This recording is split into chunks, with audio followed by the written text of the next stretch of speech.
Hello everyone, स्वागत है आपका होम साइंस क्लासेस विद आसार में। दोस्तों, हमने हार्मोन से रिलेटेड एक क्लास की थी जिसमें मैंने आप लोगों को फुल फॉर्म बताया था हार्मोन से रिलेटेड। ठीक है, और कहाँ से कौन से हार्मोन रिलीज होते हैं, कौन कौन से ग्लैंड्स हैं, उससे रिलेटेड मैंने आपको चीज़ें बताई थी। इस क्लास में भी हम पढ़ेंगे कि मानव हार्मोन कौन कौन से हैं, उनके स्रोत कौन से हैं, उनकी प्रकृति कैसी होती है, यानी कि किस टाइप के हार्मोन है, प्रोटीन हार्मोन है, स्टेरॉयड हार्मोन है, ये क्या है, और उनका हमारे शरीर पर प्रभाव क्या पड़ता है। आई एम श्योर कि अगर आपने इस क्लास को देख लिया और इससे आपने नोट्स बना लिया, तो इससे बाहर आपका कभी कुछ फँसेगा नहीं। लेकिन फिर भी मैं आपके रिवीजन के तौर पे इस क्लास के बाद जो नेक्स्ट क्लास होगी, मैं उसमें आपको 45 एमसीक्यू वाले जो वन लाइनर होंगे वो मैं आपको कराऊँगी। ठीक है? तो क्लास से बने रहिए, देखिए, क्लास को लाइक, शेयर और सब्सक्राइब कर दीजिएगा। चलिए स्टार्ट करते हैं।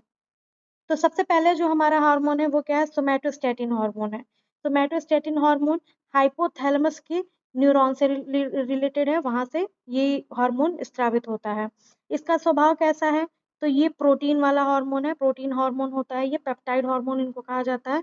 और इसका काम क्या होता है, वृद्धि हार्मोन के स्रावण को रोकना। ठीक है, ये क्या करता है, वृद्धि हार्मोन के स्रावण को क्या करता है, रोकता है, एक सोमैटोस्टैटिन हार्मोन। ठीक है, और सोमैटोट्रोपिक हार्मोन जो होता है वो क्या करता है, वो ग्रोथ हार्मोन को रिलीज करता है। अगला हार्मोन है आपका थायरोस्ट्रोपिन हार्मोन, थायरोस्ट्रोपिन मुक्ति हार्मोन। ठीक है, ये भी हाइपोथैलेमस के न्यूरॉन से रिलीज होता है। ये भी एक तरह का पेप्टाइड हार्मोन है, और ये क्या करता है कि थायराइड प्रेरक हार्मोन के स्त्रावण को प्रेरित करता है। थायराइड प्रेरक हार्मोन को, यानी कि थायराइड स्टिमुलेटिंग हार्मोन जो है, टीएसएच हार्मोन, कौन सा हार्मोन, टीएसएच, इसका शॉर्ट फॉर्म है टीएसएच हार्मोन। इसको क्या करता है, स्त्रावित होने के लिए रेगुलेट करता है। ठीक है, चलिए, इसके बाद से हमारा तीसरा हार्मोन है कॉर्टिकोट्रोपिन मुक्ति हार्मोन। तो ये भी हाइपोथैलेमस के न्यूरॉन से रिलीज हो रहा है, ये एक तरह का पेप्टाइड हार्मोन है, और ये क्या करता है, एड्रीनोकॉर्टिकोट्रोपिक हार्मोन को स्रावित करने के लिए प्रेरित करता है। ध्यान दीजिए कि हाइपोथैलेमस के न्यूरॉन से ये स्रावित होता है, लेकिन एड्रीनोकॉर्टिकोट्रोपिक जो हार्मोन होता है ये एड्रेनलिन ग्लैंड से भी स्रावित होता है। ठीक है, इसके बाद चौथा है हमारा गोनेडोट्रोपिक हार्मोन, गोनेडोट्रोपिक मुक्ति हार्मोन। ये भी कहाँ से रिलीज हो रहा है, हाइपोथैलेमस के न्यूरॉन इसका स्रोत है, एक तरह का पेप्टाइड हार्मोन, प्रोटीन हार्मोन है, और ये क्या करता है, गोनेडोट्रोपिन के स्त्रावण को प्रेरित करता है, यानी कि गोनेड गोनेड ग्लैंड्स, यानी कि जनन ग्रंथियां। तो जनन ग्रंथियां से जो भी हार्मोन, चाहे आपका एस्ट्रोजन हो, प्रोजेस्टेरॉन हो, आपका टेस्टोस्टेरोन हो, एंड्रोजन हो, उसको रिलीज करने के लिए ये प्रेरित करता है। इसके बाद हमारा पांचवा है सोमैटोट्रोपिन व वृद्धि हार्मोन, जिसके अभी हम बात कर रहे थे। तो सोमैटोट्रोपिन और सोमैटोस्टैटिन हार्मोन में बेसिक अंतर देख लीजिएगा। ये सोमैटोट्रोपिन हमारे अग्र पीयूष ग्रंथि एंटीरियर पिट्यूटरी लोब से स्रावित होता है। ये भी एक तरह का पेप्टाइड हार्मोन है। इसके कई सारे काम हैं, देख लीजिए। सबसे पहले डीएनए, आरएनए और प्रोटीन संश्लेषण में सहायक करता है। फिर ग्लूकोनियोजेनेसिस की क्रिया जो होती है उसको भी प्रेरित करता है, और साथ ही साथ शरीर की वृद्धि में भी सहायक होता है। ठीक है, इसके बाद आता है हमारा एड्रीनोकॉर्टिकोट्रोपिक हार्मोन, जिसको हम शॉर्ट में कहते हैं एसीटीएच हार्मोन। ये हमारे अग्र पीयूष ग्रंथि से रिलीज होता है। ये भी एक तरह का पेप्टाइड हार्मोन है। देखिए, पेप्टाइड हार्मोन और आपके स्टेरॉयड हार्मोन, ये दो टाइप के मुख्य हार्मोन होते हैं, इसके अलावा भी कुछ होते हैं। तो इस पेप्टाइड यानी कि प्रोटीन हार्मोन को, और स्टेरॉयड यानी कि फैट हार्मोन को आप जरूर याद रखिएगा कि कौन कौन से इसके अंतर्गत आते हैं। और बाकी ये सभी हार्मोन है, उनके स्रोत मैं आपको बता रही हूँ। इसके अलावा कार्य से, प्रभाव से संबंधित प्रश्न आते हैं, प्रभाव को ही हम कार्य समझ सकते हैं। ठीक है, तो छठवां है हमारा एड्रीनो कॉर्टिकोट्रोपिक हार्मोन। ये भी अग्र पीयूष ग्रंथि से रिलीज होता है, पेप्टाइड हार्मोन है, और ये क्या करता है, एड्रीनल कॉर्टेक्स को हार्मोन स्त्रावण करने हेतु प्रेरित करता है। एड्रीनल कॉर्टेक्स यानी कि एड्रीनल ग्रंथि का दो भाग होता है, एक कॉर्टेक्स बाहर का भाग और मेड्यूला अंदर का भाग। तो एड्रीनल कॉर्टेक्स को हार्मोन स्त्रावित करने के लिए ये प्रेरित करता है। ठीक है, तो हमारे 6 हार्मोन हो गए। अब इसके बाद से है हमारा 7वां हार्मोन। ठीक है, 7वां हार्मोन देखिए कौन सा है, तो थायराइड प्रेरक हार्मोन, टीएसएच हार्मोन, अभी जिसकी हमने बात की थी। तो ये दो तरह के मेनली हार्मोन्स को ये भी रिलीज करता है, अग्र पीयूष ग्रंथि के द्वारा ये रिलीज होता है। ये भी सारे, इससे रिलीज होने वाले सारे जो हार्मोन्स है वो सारे प्रोटीन हार्मोन्स होते हैं, पेप्टाइड हार्मोन्स होते हैं। ठीक है, इनमें दो हार्मोन की बात किया है, पुटिका प्रेरक हार्मोन, जिसको हम कहते हैं एफएसएच हार्मोन। ठीक है, पुटिका प्रेरक हार्मोन को एफएसएच कहते हैं, और ल्यूटिनाइजिंग हार्मोन को हम एलएच हार्मोन कहते हैं। तो एफएसएच हार्मोन का क्या कार्य है, दो कार्य है, जनन अंगों का विकास करना। देखिए, एफएसएच हार्मोन एस्ट्रोजन हार्मोन को भी स्टिमुलेट करता है, नोट कर लीजिएगा। एस्ट्रोजन हार्मोन को भी स्टिमुलेट करता है, प्रेरित करता है, ताकि जनन अंगों का विकास हो सके, और जो भी किशोरियों के या फिर स्त्रियों के, युवतियों के जो भी लक्षण होते हैं किशोरावस्था के द्वितीयक लक्षण, उनको भी दिखाने का काम एस्ट्रोजन हार्मोन करता है। और एस्ट्रोजन को स्टिमुलेट कौन करता है? तो एफएसएच हार्मोन करता है। तो ये जनन अंगों का विकास करते हैं और गैमेटोजेनेसिस को क्या करते हैं? प्रेरित करते हैं। गैमेटोजेनेसिस यानी कि जो फॉलिकल्स होते हैं, जो पुटिकाएं होती हैं हमारे अंडाशय में, कहाँ पर होते हैं ये फॉलिकल्स? ये फॉलिकल्स आपकी होती हैं ओवरीज में, यानी कि अंडाशय में उपस्थित होती हैं। और वहीं से क्या करते हैं? ये अंडों को यानी कि ओवम, ओवम को बनाने के लिए पुटिकाओं को स्टिमुलेट यानी कि प्रेरित करने का काम करता है। ठीक है, तो ये आपके क्या हो गए? ये सारे के सारे आपके हो गए दो, पुटिका हार्मोन और ल्यूटिनाइजिंग हार्मोन। ठीक है, ये हार्मोन्स गोनेट ग्लैंड के द्वारा भी स्रावित होते हैं, लेकिन टीएसएच हार्मोन का इस पे इफेक्ट पड़ता है। ठीक, अगला हार्मोन है, अब देखिए इसी में आप लोग को थोड़ा सा अगर दैनिक रूटीन से अगर संबंधित जानकारी दे दें कि जब भी हमारी बॉडी में कई लोग पेशेंट होते हैं, देखिए थायराइड के, ठीक है, तो थायराइड ग्रंथि जब हमारी या तो कम या तो अधिक मात्रा में जब थायरोक्सिन हार्मोन का स्रावण करने लगती है, या तो कम मात्रा में करे या अधिक मात्रा में, तो इन दो हार्मोन्स पे भी प्रभाव पड़ता है, एफएसएच पे और एलएच पे। इससे देखिए कई लोगों को आपने सुना होगा कि जिनको थायराइड डिजीज होता है, थायराइड रोग होता है, उनको प्रेगनेंसी कंसीव करने में प्रॉब्लम होती है। ठीक है, तो ये इससे रिलेटेड है, ये दोनों में काम करता है। गेमेटोजेनेसिस यानी कि फॉलिकल्स को स्टिमुलेट करने का भी काम करता है।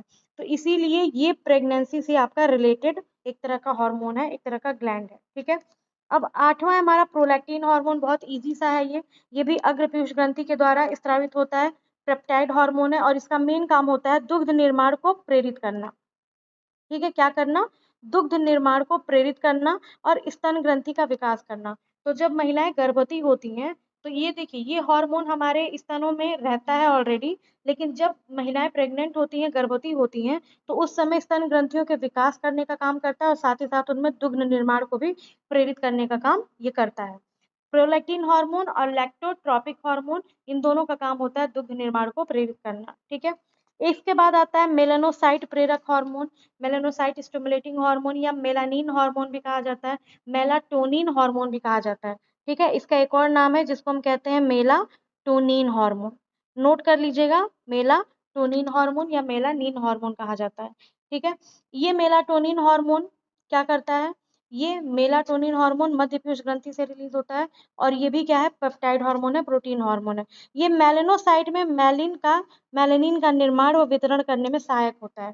ठीक है, मेलिनोसाइट में मेलानिन का निर्माण करने और वितरण करने में सहायक का मतलब ये है कि ये क्या करता है? हमारे स्किन पे जो कलर हमें दिखाई देती है, हमारे बॉडी का कलर, ठीक है, हमारे त्वचा का जो रंग होता है, त्वचा के रंग को बनाने में, त्वचा के रंग को दिखाने में, हमारी आईज यानी कि हमारी आंखों के कलर को बताने के लिए ये मेलाटोनिन होता है। यानी कि किसी का रंग डार्क होता है, किसी का रंग ज्यादा ब्राइट होता है। ठीक है, इन सभी को कंट्रोल करने का काम, इन सभी को देने का काम, यानी कि त्वचा को रंगत देने का काम करता है हमारा मेलानोसाइट प्रेरक हार्मोन यानी कि मेलानिन हार्मोन। ठीक है, आई होप कि आपको समझ में आ रहा होगा। अगर समझ में आ रहा होगा तो लाइक शेयर और सब्सक्राइब करते चलिएगा। थोड़ी लंबी क्लास होगी हमारी, क्योंकि मैं आपको इसी में पूरा ये हार्मोन से रिलेटेड जो भी है आपका सारा का सारा कॉन्सेप्ट आपका इसमें क्लियर हो जाएगा। देखिए हार्मोन से रिलेटेड अभी मैं 3 वीडियोस बना रही हूँ, एक वीडियो मैंने पहले बनाया हुआ है ऑलरेडी, ठीक है, और एक ये मेरा वीडियो सेकंड पार्ट है उसका, और तीसरा जो वीडियो होगा हमारा वो होगा हमारे वन लाइनर क्वेश्चंस का। ठीक है, तो इसके बाद आप उसको भी जरूर देख लीजिएगा। चलिए अगला हार्मोन देखते हैं, प्रोलैक्टिन हार्मोन हो गया, मेलानोसाइट हार्मोन हो गया। अब आते हैं हमारे वैसोप्रेसिन हार्मोन पे। ठीक है, अब हमारा है कौन सा हार्मोन?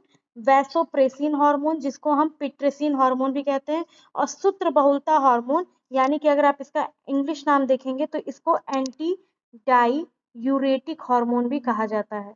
एंटी डाई यूरेटिक हार्मोन, इसे आप नोट कर लीजिएगा, एंटी डाई यूरेटिक हार्मोन भी इसको कहा जाता है। ये पश्च पीयूष ग्रंथि से रिलीज होता है। ठीक है, ये भी एक तरह का पेप्टाइड हार्मोन है और ये क्या करता है? धमनियों का संकुचन करने का काम करता है, हमारी जो आर्टरीज होती हैं उनके कॉन्ट्रैक्शन में हेल्प करता है। और इसके अलावा जो नेफ्रॉन्स होते हैं, ठीक है, नेफ्रॉन्स यानी कि हमारे किडनी में पाया जाने वाला भाग, तो किडनी की सबसे छोटी कोशिका, smallest unit of kidney, nephrons कहलाते हैं, और इसके जल का पुनरावशोषण यानी कि रीअब्जॉर्प्शन करने में हेल्प करता है। ठीक है, तो वैसोप्रेसिन को हम एंटी डायूरेटिक हार्मोन भी कहते हैं। ठीक है, अब अगला है आपका ऑक्सीटोसिन व पिटोसिन हार्मोन। देखिए दोनों का अलग अलग नाम भी दिया है, वैसोप्रेसिन को पिट्रेसिन भी कहते हैं और ऑक्सीटोसिन को पिटोसिन भी कहते हैं। तो ऑक्सीटोसिन जो हार्मोन है ये क्या है आपका पश्चपीयूष ग्रंथि के द्वारा ये रिलीज होता है और ये प्रोटीन या पेप्टाइड हार्मोन है। ये क्या करता है कि प्रसव के समय गर्भाशय के फैलने और सिकुड़ने को प्रेरित करता है। तो गर्भाशय में कॉन्ट्रैक्शन, डिलीवरी के समय संकुचन करने का काम ऑक्सीटोसिन ही करता है और साथ ही साथ स्तन ग्रंथियों से दुग्ध स्त्रावण को प्रेरित करता है। दूध निकलने के लिए देखिए दुग्ध निर्माण का काम और दूध के बाहर स्त्रावित होने का काम दो अलग अलग हार्मोन्स का होता है। तो दुग्ध निर्माण का काम जो होता है वो प्रोलैक्टिन या लैक्टोट्रोपिक हार्मोन करता है और जो ऑक्सीटोसिन होता है वो क्या करता है दुग्ध स्त्रावण को प्रेरित करने का काम करता है। ठीक है, अब देखिए इसके पहले हमने एक हार्मोन पढ़ा था। कौन सा हार्मोन पढ़ा था हमने? इसके पहले हमने हार्मोन पढ़ा था एक मेलानोसाइट प्रेरक हार्मोन। यही मेलानोसाइट प्रेरक हार्मोन क्या करता है मेलेनिन का फॉर्मेशन करता है। अब इसी से रिलेटेड आपका मैंने बताया था मेलाटोनिन। तो देखिए मेलाटोनिन जो हार्मोन है ये पीनियल ग्रंथि के द्वारा हमारा रिलीज होता है। ठीक है, पीनियल ग्रंथि बहुत छोटी ग्रंथि होती है। पीयूष ग्रंथि के बाद अगर कोई सबसे छोटी ग्रंथि होती है तो यही पीनियल ग्रंथि होती है। ये भी अमीनो अम्ल यानी कि एक तरह का पेप्टाइड हार्मोन ही है, अमीनो अम्ल से बना होता है। इसका काम क्या है? तो स्तनधारियों में लैंगिक परिपक्वता को रोकना। ठीक है, अगर बहुत अधिक मात्रा में मेलाटोनिन रिलीज होता है तो जो लैंगिक परिपक्वता होती है मेल और फीमेल की उसमें क्या होती है बाधा आती है। इसके साथ ही उभयचरों में त्वचा के रंग को हल्का करता है। मेलाटोनिन जितना अधिक मात्रा में रहेगा कलर क्या होगा उतना डार्क होगा और मेलाटोनिन जितना हल्का रहेगा जितनी कम मात्रा में रहेगा त्वचा का रंग उतना ही हल्का यानी कि ब्राइटर यानी कि गोरा होगा। ठीक है, अगला है आपका थायरोक्सिन या टेट्राआइडोथायरोनिन हार्मोन। तो ये टेट्राआइडोथायरोनिन हार्मोन को T3 हार्मोन भी कहा जाता है। एक होता है आपका T4 हार्मोन जिसको हम थायरोक्सिन हार्मोन भी कहते हैं। ठीक है, तो ये कहाँ से रिलीज होता है? ये दोनों के दोनों थायराइड ग्रंथि से रिलीज होते हैं। ये भी क्या है अमीनो अम्ल यानी कि पेप्टाइड तरह के हार्मोन होते हैं। ये हमारे बेसल मेटाबॉलिक रेट को यानी आधारी उपचापचय जो दर होता है हमारा उसको कंट्रोल करने काम करता है, मेटाबॉलिज्म में काम करता है।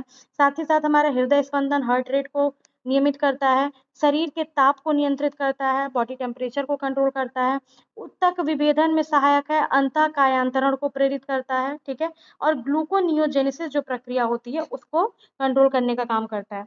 अब आप मुझे कमेंट करके बताएंगे, ठीक है, ये आप लोगों के लिए होमवर्क है। आप मुझे कमेंट करके बताएंगे इस क्वेश्चन का आंसर कि ग्लूकोनियोजेनेसिस जो प्रक्रिया होती है उसमें क्या होता है। क्या उसमें, मैं आपको ऑप्शन भी दे देती हूँ, क्या उसमें ग्लूकोज ग्लाइकोजन में परिवर्तित होता है? क्या उसमें ग्लाइकोजन ग्लूकोज में परिवर्तित होता है? क्या ग्लूकोज पायरुवेट में परिवर्तित होता है या पायरुवेट ग्लूकोज में परिवर्तित होता है? तो इन चार ऑप्शंस में से आप मुझे प्लीज कमेंट जरूर करिएगा। कमेंट करके मुझे सारे क्वेश्चंस का जो मैंने आपसे क्वेश्चन पूछा है उस क्वेश्चन का मुझे आंसर आप दीजिएगा। ठीक है, चलिए अगला है हमारा 14th हार्मोन थायरोकैल्सिटोनिन हार्मोन। कौन सा है? Thyrocalcitonin hormone. तो ये थायराइड ग्रंथि की सी कोशिकाओं के द्वारा रिलीज होता है। ठीक है, सी से याद रखिएगा कैल्सिटोनिन हार्मोन। ये भी प्रोटीन या पेप्टाइड हार्मोन है। ये क्या करता है हमारे यूरिन में मूत्र में कैल्शियम का उत्सर्जन बढ़ाता है और साथ ही साथ हमारे अंतराकोशिकीय द्रव यानी कि इंट्रासेल्युलर फ्लूइड जो होता है उसमें भी कैल्शियम के स्तर को बढ़ाने का काम करता है। यानी कि हमारे कैल्शियम के लेवल को हमारे यूरिन में रेगुलेट करने का काम, नियमित करने का काम कौन करता है? Thyrocalcitonin hormone. इसके बाद हमारा 15वां हार्मोन है पैराथायरॉयड। देखिए हमने 15 मिनट भी नहीं लगा और हम लोगों ने लगभग लगभग 15 हार्मोन्स पढ़ लिए हैं।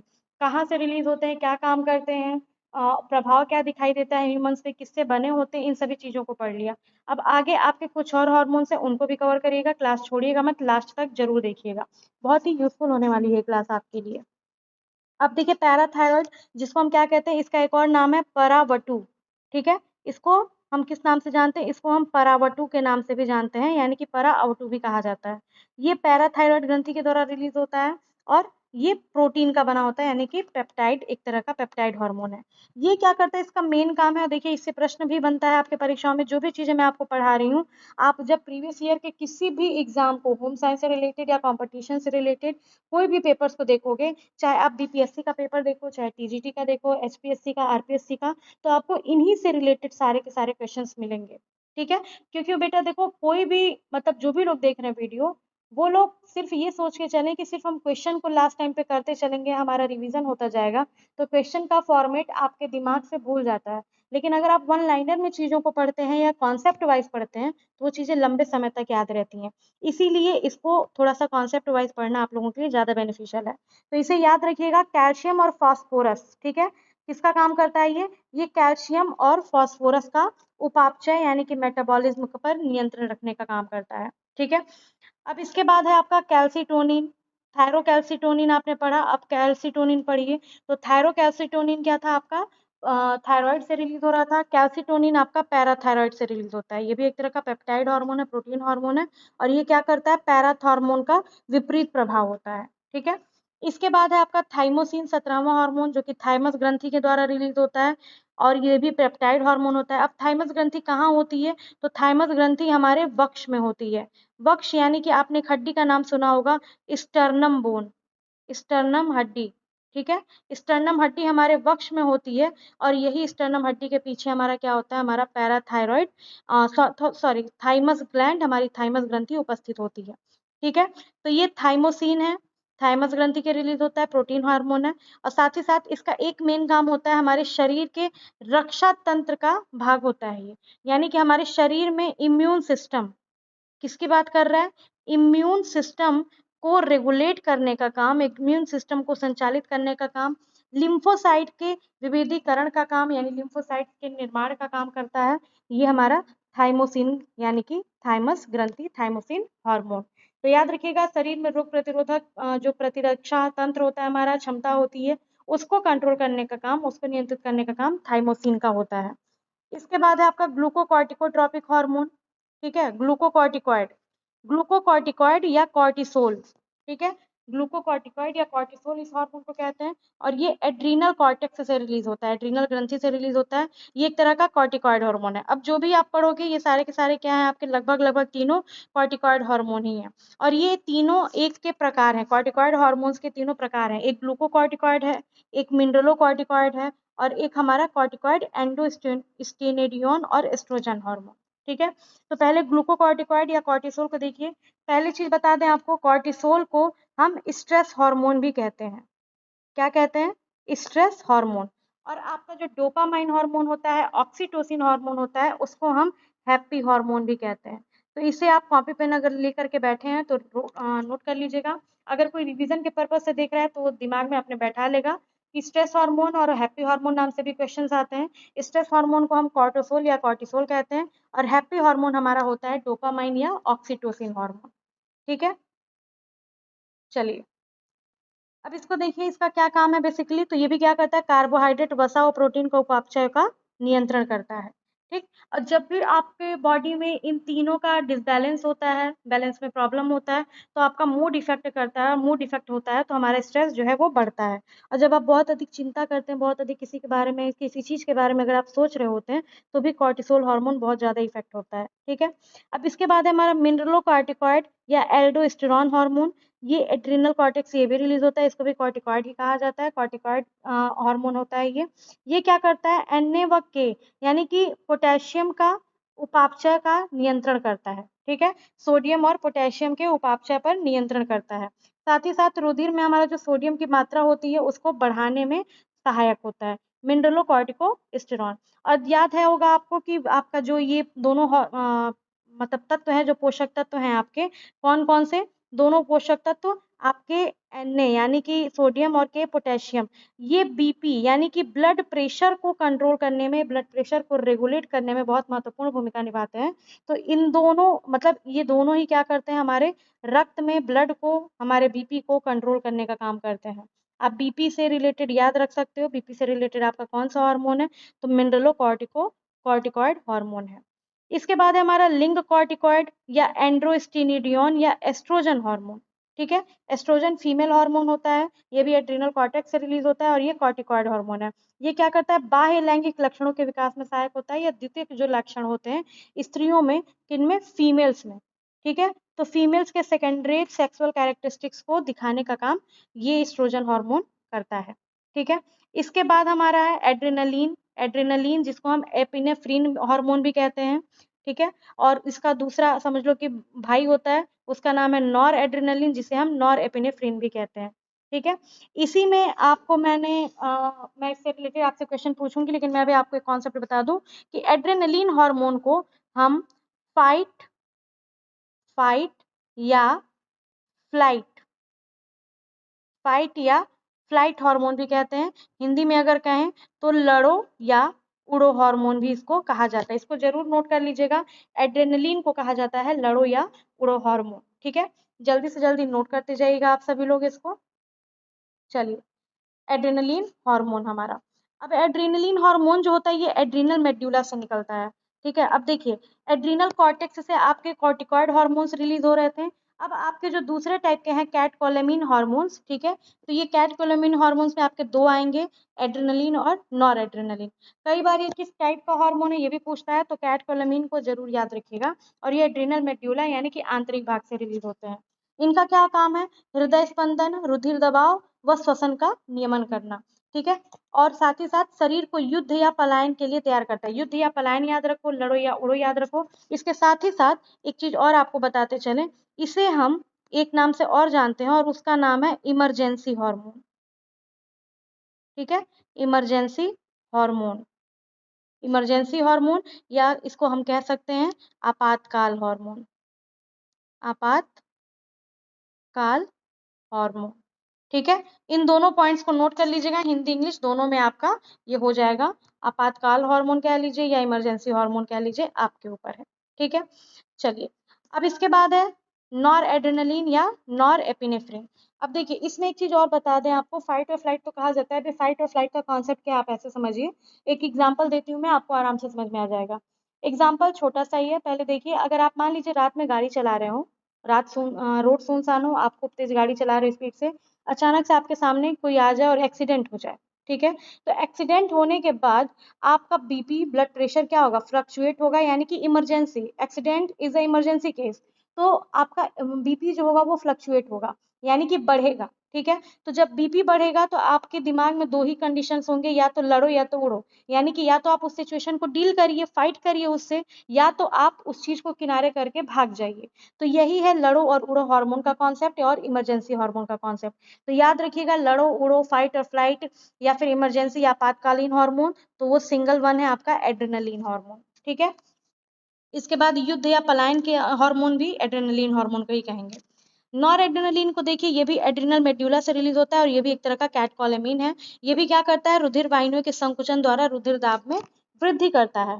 तो जैसे ही एड्रेनलिन का लेवल हाई होता है, नॉर एपिनेफ्रिन या नॉर एड्रेनलिन भी क्या करता है, ब्लड प्रेशर को हमारे जो हमारा ब्लड वेसल्स होते हैं उनमें कॉन्ट्रैक्शन को बढ़ा देता है। ठीक है, अब इसके बाद एक बहुत ही कॉमन, बहुत ही सुनने वाला, बहुत ही ज्यादा जाने जाने वाला इंसुलिन हार्मोन है। इंसुलिन हार्मोन कहाँ से रिलीज होता है, तो अग्नाशय यानी कि पैनक्रियाज में उपस्थित लैंगरहैंस की जो दीपिकाएं होती हैं उसकी बीटा कोशिकाओं, ठीक है, बीटा कोशिकाओं, बीटा सेल से रिलीज होता है। ये एक तरह का प्रोटीन हार्मोन है। इसका क्या काम है, तो ये ग्लूकोज उपापचय का नियंत्रण करता है। तो बेसिकली इंसुलिन जो होता है ये हमारे शरीर में, वैसे तो ये कार्बोहाइड्रेट, प्रोटीन, वसा तीनों पे काम करता है, लेकिन सबसे ज्यादा ये क्या करता है, ये ग्लूकोज यानी कि कार्बोहाइड्रेट पे काम करता है। और इसी का काम होता है हमारे बॉडी में ब्लड ग्लूकोज लेवल को मेंटेन करना। ठीक है, तो सॉरी, ग्लूकोज उपापचय का नियंत्रण करता है, ग्लाइकोजेनेसिस और लाइपोजेनेसिस में सहायक होता है। ठीक है, ग्लाइकोजेनेसिस में क्या होता है, ग्लाइकोजेनेसिस, ग्लूकोनियोजेनेसिस, ग्लाइकोजेनोलाइसिस, ये ऐसी प्रक्रियाएं हैं जो ग्लूकोज को ग्लाइकोजन में, ग्लाइकोज को ग्लूकोज में, ग्लूकोज को पायरुवेट में, इसमें परिवर्तित करती हैं, यानी कि ग्लूकोज का कोई फॉर्म है वो चेंज हो रहा है। ठीक है, और लाइपोजेनेसिस क्या होता है कि जब हमारा फैट जो होता है यानी कि वसा जो होते हैं उनके एसिड्स का ब्रेकडाउन होता है, तो उसको हम लाइपोजेनेसिस कहते हैं। ठीक है, इसके अलावा ये ग्लूकोनियोजेनेसिस में भी वृद्धि करता है और साथ ही साथ प्रोटीन संश्लेषण भी बढ़ाने का काम करता है। ठीक है, तो ये तीनों पे काम कर रहा है। तीनों कौन कौन से, तीनों आपके मेन न्यूट्रिएंट्स हैं। कौन कौन से मेन न्यूट्रिएंट्स हैं, आपका फैट हो गया, आपका कार्ब हो गया, कार्ब्स हो गए, और आपका प्रोटीन हो गया। ठीक है, प्रोटीन, इन तीनों पर ही ये काम करता है और वो है हमारा इंसुलिन हार्मोन। बहुत ही कॉमन हार्मोन है, बहुत सारे लोगों को इससे संबंधित डिजीज, इससे संबंधित बीमारियां भी होती हैं। ठीक है, चलिए अगला है आपका ग्लूकेगॉन या हाइपरग्लाइसेमिक कारक, 24वां हार्मोन है। और देखिए 24वां मिनट भी हमारा चल रहा है। तो 24वें मिनट में 24वां हार्मोन पढ़िए, ग्लूकेगॉन या हाइपरग्लाइसेमिक कारक। तो ग्लूकेगॉन हार्मोन जो होता है ये भी अग्नाशय की लैंगरहैंस दीपिकाओं के द्वारा रिलीज होता है, बट ये अल्फा कोशिकाओं के द्वारा रिलीज होता है। ये भी एक तरह का प्रोटीन हार्मोन होता है। और ये कैसा है, ये क्या काम करता है, तो इंसुलिन के विपरीत काम करता है। ये ग्लाइकोजिनोलिसिस को प्रेरित करता है तथा प्रोटीन्स का उपापचय बढ़ाता है। अब देखिए इसमें आपको कई सारी चीजें मिली हैं, ग्लूकोनियोजेनेसिस, ग्लाइकोलाइसिस, ग्लाइकोजेनोलिसिस, ठीक है, ग्लाइकोजेनोलाइसिस, ये सारी प्रक्रियाएं जो हैं ये आपके कार्बोहाइड्रेट के पाचन की प्रक्रियाएं होती हैं।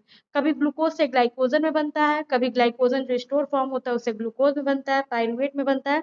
तो जो भी बच्चा इनमें से चारों जो प्रक्रियाएं होती हैं इसकी, ग्लाइकोलाइसिस, ग्लूकोनियोलाइसिस, ग्लूकोजेनोलाइसिस, ग्लाइकोजेनोलाइसिस, इन चारों प्रक्रियाओं का लिख के भेजेगा, कमेंट करेगा, उसे मैं कमेंट में रिप्लाई करूंगी। ठीक है, तो आप मुझे इन चारों प्रोसेस का आप लिख के भेजेगा कि कौन सी चीज में परिवर्तित हो रहा है, ग्लूकोज से ग्लाइकोजन, ग्लाइकोजन से ग्लूकोज।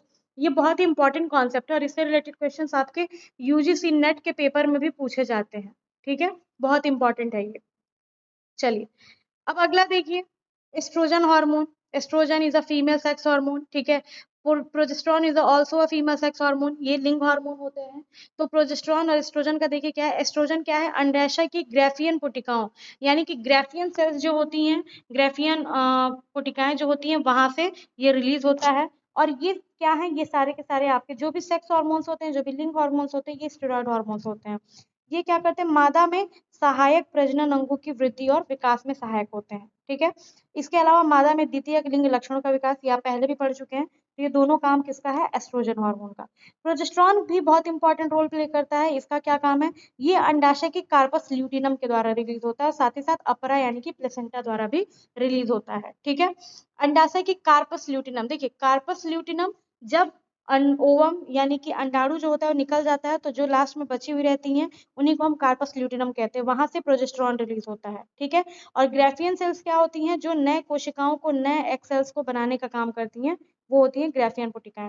तो ग्राफियन पुटिकाएं एस्ट्रोजन को रिलीज करती हैं और कार्पस ल्यूटिनम आपका प्रोजेस्टेरॉन को रिलीज करता है। और याद रखिए, बिल्कुल याद रखिए, जब मैं आपको क्वेश्चंस कराऊंगी तो मैं दिखाऊंगी आपको कि ये सारे क्वेश्चंस, इससे रिलेटेड क्वेश्चंस आपके यूपी टीजीटी पीजीटी के एग्जाम्स में हर बार पूछे जाते हैं और ये बहुत ही इंपॉर्टेंट चैप्टर है, बहुत ही इंपॉर्टेंट कॉन्सेप्ट है आपका। ठीक है, चलिए अब बस ये खत्म ही होने वाला है, बहुत ज्यादा टाइम नहीं लगेगा आपका, 5 से 7 मिनट और ज्यादा लगने वाला है। ठीक है, 31 हॉर्मोन्स हैं टोटल। चलिए अब देखते हैं हम टेस्टोस्टेरोन हार्मोन। टेस्टोस्टेरोन हार्मोन ये क्या है, मेल सेक्स हार्मोन है, एमएसएच है, मेल सेक्स हार्मोन है। ये वृषण यानी कि टेस्टिकल्स जो होते हैं मेल के, उनकी लेडिक सेल या लेडिक कोशिकाओं के द्वारा रिलीज होते हैं। ठीक है, ये भी स्टेरॉयड हार्मोन है। सेक्स हार्मोन को छोड़ करके बाकी जो भी हार्मोन है वो लगभग लगभग आपके प्रोटीन हार्मोन है। स्टेरॉयड्स हार्मोन में सेक्स हार्मोन्स यानी लिंग हार्मोन्स आपके आते हैं। ये क्या करता है, नर के सहायक प्रजनन अंगों की वृद्धि व विकास करता है। साथ ही साथ नर में द्वितीय लैंगिक विक्षण, sexual characteristic, secondary sexual characteristic जो होते हैं उनको दिखाता है, और साथ ही साथ उनके मसल्स में भी सहायक होता है। तो आपने देखा होगा कि जब किशोरावस्था होती है लड़कों में, तो उनका मसल्स जल्दी गेन होता है, यानी कि उनकी मांसपेशियां जल्दी विकसित होती हैं, उनकी हाइट अचानक से खिंच जाती है, उनके मसल्स बॉडी शेप आने लगता है। तो ये सारे परिवर्तन टेस्टोस्टेरोन के कारण ही होते हैं। अब इसके बाद है आपका गोनेडोट्रोपिक हार्मोन। गोनेडोट्रोपिक हार्मोन अपरा से रिलीज होता है, अपरा यानी कि प्लेसेंटा। अब ये तीनों हार्मोन आपके प्लेसेंटा से रिलीज होने वाले हैं। साथ ही गोनेडोट्रोपिक हार्मोन जो होता है गोनेड ग्लैंड से भी, जनन ग्रंथियों से भी रिलीज होता है। ये तीनों हार्मोन आपके प्रोटीन हार्मोन है। ठीक है, इसमें पहला हम देख रहे हैं कौन सा, अपरा से निकलता हुआ गोनेडोट्रोपिक हार्मोन। ये क्या करता है, ये कार्पस ल्यूटिनम को बनाए रखने में सहायक होता है। ठीक है, कार्पस ल्यूटिनम बना रहता है तो फिर वो डेवलप होगा और उससे फिर ग्राफियन सेल्स बनेंगे और फिर नए अंडाणु का निर्माण होगा। अब इसके बाद है प्लेसेंटल लैक्टोजन। तो प्लेसेंटल लैक्टोजन ये भी अपरा से रिलीज होता है। अपरा प्लेसेंटा क्या होता है, प्लेसेंटा के बारे में आपने शायद पढ़ा होगा। प्लेसेंटा गर्भवती महिलाएं जब होती हैं तो उनके शिशु को उनके शरीर से जोड़े रखने का काम करता है। ठीक है, न्यूट्रिशन देने का काम करता है। तो वही है अपरा यानी कि प्लेसेंटा। तो ये भी हार्मोन रिलीज करता है। इससे 3 तरह के हार्मोन रिलीज होते हैं, गोनेडोट्रोपिक हार्मोन, प्लेसेंटल लैक्टोजन और रिलैक्सिन हार्मोन। ठीक है, तो ये जो प्लेसेंटल लैक्टोजन हार्मोन है ये भी एक तरह का प्रोटीन हार्मोन है और ये दुग्ध निर्माण को प्रेरित करता है। लैक्टोजन नाम से याद रखिएगा, लैक्टोज। ठीक है, तो लैक्टोज का क्या काम होता है, लैक्टोज दूध में पाया जाता है यानी कि दुग्ध निर्माण में प्रेरित करता है। रिलैक्सिन हार्मोन ये भी अपरा से रिलेटेड है, ये भी पेप्टाइड हार्मोन है और ये क्या करता है, प्यूबिक संधान की पेशियों को लचीला बनाकर बच्चों के जन्म में सहायता करता है। पहले ही बताया आपको कि ऑक्सीटोसिन और रिलैक्सिन हार्मोन का एक ही काम है, गर्भाशय में संकुचन लाना, गर्भाशय की दीवार को थोड़ा सा मोटा करना जिससे कि बच्चे का जन्म आसानी से हो सके। चलिए, last but not the least, आज हमारा 30 मिनट्स के अंदर हमने 31 हार्मोन्स पढ़ लिए। तो रेनिन आपका लास्ट हार्मोन है, ठीक है। और ये ध्यान रखिए कि ये हार्मोन नहीं है, ये क्या है, एक तरह का एंजाइम है, ठीक है। ये आपका एंजाइम है रेनिन, ये हमारी किडनी से रिलीज होता है, ठीक है। और एक हार्मोन भी होता है जो कि हमारी किडनी से रिलीज होता है, साथ ही एंजाइम भी है जो हमारे पेट में रिलीज होता है। ये एक तरह का प्रोटीन एंजाइम है, ठीक है। एल्डोस्टेरॉन के स्त्रावण को प्रेरित करता है, प्लाज्मा प्रोटीन के एंजियोटेंसिनोजन को एंजीटेंसिन में तोड़ता है जो हृदय स्पंदन की दर को बढ़ाने का काम करता है, ठीक है। तो आई होप कि आपको समझ में आया होगा। ये सारे क्लासेस जो हमारी चल रही हैं, ये मैं टीजीटी पीजीटी स्पेशली टारगेट करके पढ़ा रही हूँ, बीपीएससी को टारगेट करके पढ़ा रही हूँ। टीजीटी पीजीटी के लेवल तक की सारी चीजें आपकी कवर होंगी, साथ ही साथ अगर आप हायर की भी तैयारी कर रहे हैं, यूजीसी नेट की तैयारी कर रहे हैं, तो उसमें भी आपको हेल्प करेगा। तो आई होप कि आपको अच्छा लगा होगा, क्लास समझ में आया होगा, तो मुझे कमेंट जरूर करिएगा। होमवर्क जो मैंने आपको क्वेश्चंस दिए हैं उसको भी कमेंट में ज़रूर मुझे बताइएगा, मैं आपके कमेंट को लाइक करूँगी, ठीक है। और क्लास अच्छी लगी हो तो कहना तो नहीं चाहिए लेकिन कह रही हूँ, लाइक शेयर एंड सब्सक्राइब जरूर कर दीजिएगा। थैंक यू सो मच, मिलते हैं नेक्स्ट क्लास में।